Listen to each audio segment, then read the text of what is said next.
This robot fell, but each fall taught it something. This is 2PiBot, a self-balancing robot which I built from scratch. And this is the story of how it learned to stand. Let's dive in deep. When I used to tell people my robot is built upon steppers, they just went like a big why. Like, why not DC? Why not BLDC?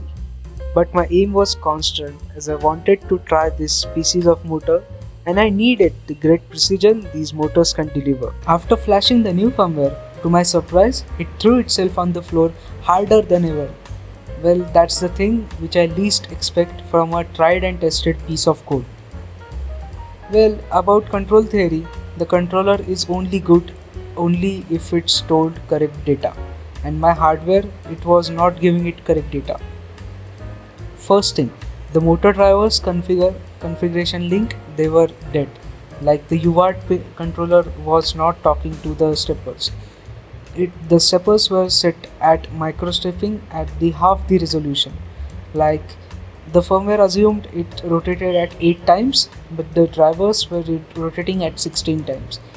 That made the motors froze at half the speed. Balancing robot whose wheels freeze is a falling robot. Yeah, that's the thing about steppers everyone warned about. If you command them a rate which is higher than their capacity, they'll just go stop. Like they won't even move a bit. The simulation predicted that the exact thing would fall in 0.29 seconds, and in the real robot it fell at 0.3. Nice. So let's get to know why this robot spent months falling on its face. The old brain was a PID controller, and look, PID is fine, half the world runs on it, but mine had a flaw, like its architecture was messed up. It took the tilt angle and mapped it straight to wheel speed. It sounds reasonable, isn't it? No, it's not. A balancing robot doesn't care about the wheel speed, it cares about wheel acceleration. That's the thing that actually pushes the body around. Yeah, if you do the math on angle to speed, you find something brutal. Well, that loop is unstable for every freaking possible tuning. There was no magic number. Well, I did spend 1,000 attempts hunting for gains, but even after that, the bot wasn't able to stand still and stay there for long. In order to tackle this issue, a new controller strategy had to be devised. But I thought rather than going straight into scratch into a new territory, I would use an existing one. So I went with LQR method.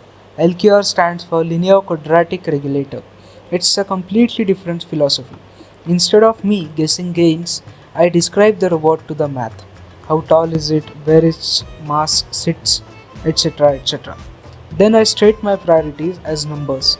How much I hate tilting, how much I hate drift, how much motor effort should cost. Yeah, these are the three main things. After that, there is one equation. It's called the Riccati equation. It solves all of it. 5 feedback gains, position, velocity, tilt rate, and a slow integral which erases the drift. All of these are solved together at a time, so they cooperate instead of fighting. It even figured out on its own that the robot has to roll backward first to move forward. Yeah, it's the exact thing that sabotages human tuning. The thing is, the result PID costs 1,000 attempts to get a proper PID, but zero balance.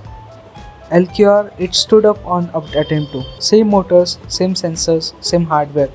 It's just the control method and the math was different. See how a well calculated math attempt can change everything in just a shot? Yeah, that's your LQR. So, what it can do? Well, it can stand, obviously. It can do push recovery, nod, dance,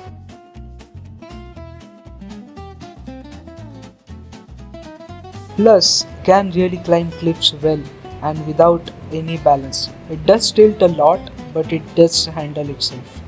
The cliff controller is very robust, it just does its job very well, and it never stops balancing while it does any of this.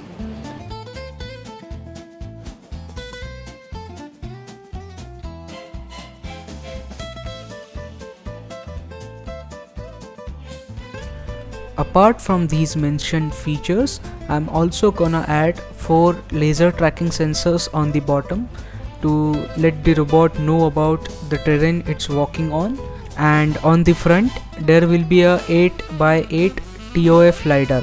TOF stands for time of flight. It's basically a laser distance sensor in an array of 8x8. It can give you point cloud map of 64 dots in a 63-degree field of view. Yeah, those were the two sensors which I'm gonna add, and in the vision system there will be much more to come. Like there are many tons of models which I can run, like the vision control that's mentioned, autonomous navigation, fall prevention, and etc. like secondary fall prevention. Yeah, those are the things. Well, thank you guys for really sticking into the end. Here are the editor's notes. Well, the thing is, this video topic cannot be completed in a single one, so of course there will be future videos. Those include the vision system, as I told, and basically many more things of this topic have to be covered. So in the future series I'll cover them as well. And if you really enjoyed the video, then do consider liking and subscribing. And I do not post really regularly, but when I do, I make sure it's a quality content. So that's the thing. See you in another crazy project. Yeah, bye.